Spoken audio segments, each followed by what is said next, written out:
Accident investigators have had a busy 24-hour period. Several people were hospitalized after a fiery crash near the San Jacinto River today, and one man died in an accident on the East Loop.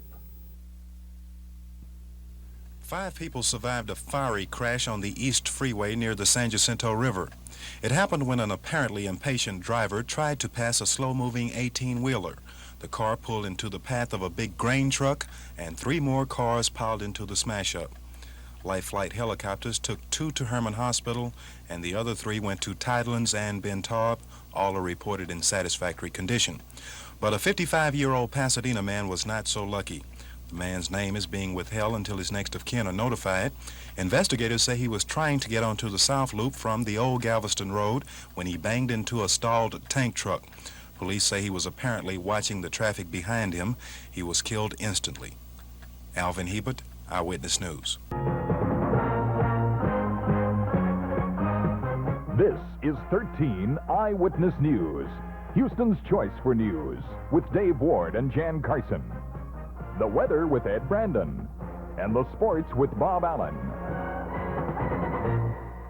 Good evening, friends. Just a short time ago, a group of around 100 Iranian student protesters, angry and yelling, mobbed the campus of Texas Southern University, trying to force the son of the President of the United States to hear them out.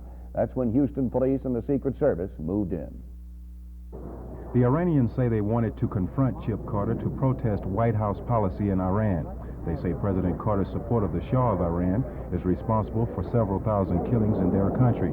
These demonstrators today are of the anti-Shah faction. Chip Carter was on campus speaking to students when the Iranians tried to force their way in to talk to him.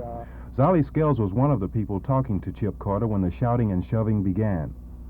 The Secret Service people, they then pulled their weapons, and they asked that the students would stand back, and they didn't stand back. They started stampeding, so they pulled out their weapons and they pointed them toward the students, and then that stopped it to a certain extent, and they started fighting up there. They started swinging licks. No one was hurt, and the president's son was swept away by the Secret Service. Alvin Hebert, Eyewitness News. This is the time of year when fires can be especially common. Today, arson investigators are still searching for the causes of 2 big blazes that hit in Houston yesterday. Sunday night, a blaze at the personnel office of Southwest Industries in the 1200 block of West Belt gives firefighters problems. It's in a heavily industrial area. Firefighters are afraid it might spread to other buildings, so they pull a second alarm. The Southwest Industries office is totally destroyed, but the fire is not allowed to spread. The cause is being investigated. Early in the day, an apartment fire in the 1400 block of Wirt Road goes to 2 alarms because of the unusually heavy smoke. 8 units are already lost by the time the blaze is contained. Investigators say it started on the 1st floor, but at this time they don't know the cause. Alvin Hebert, Eyewitness News. Elections for now are over, and no one is denying that there were some upsets this year. But one thing that has not changed is that very few women's names appeared on the 1978 ballot. And as Eyewitness News reporter Alvin Hebert says, that will mean even fewer women will now be in office. Of 138 ballot positions this election year, women are represented in only 13. Of those 13, only 4 are guaranteed to be won by women. The woman who has played the largest role in state politics, Barbara Jordan, is not on the ballot this year, and what normally happens when a woman leaves a post is she's replaced by a man. The same thing will probably happen to Jordan's seat. Kathy Whitmire, Houston City Controller and the only woman in city government, says the reasons for the lack of women candidates are many. It's more difficult for a woman to run than it is for a man to run.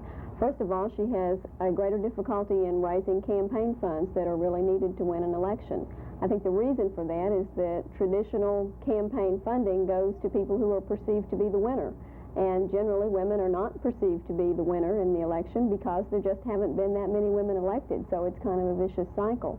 I think there's another reason, though, and that's that women come under a great deal more scrutiny with regards to their qualifications for office. The general public perceives that a man is probably qualified if he presents himself for office unless they know of some reason that he's not. But when a woman says she's going to run, the first question they always ask is, well, why should you run? What qualifications do you have? Why should we support you? And I think the woman knows she's going to come under more scrutiny. She's going to have a more difficult time raising money. And that's the reason that there are less women running for office. Statewide, there are 1,800 women in elected positions.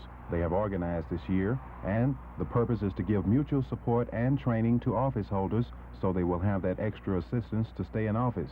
The general feeling seems to be that women have made great strides along the political trail, but only the first step has been taken.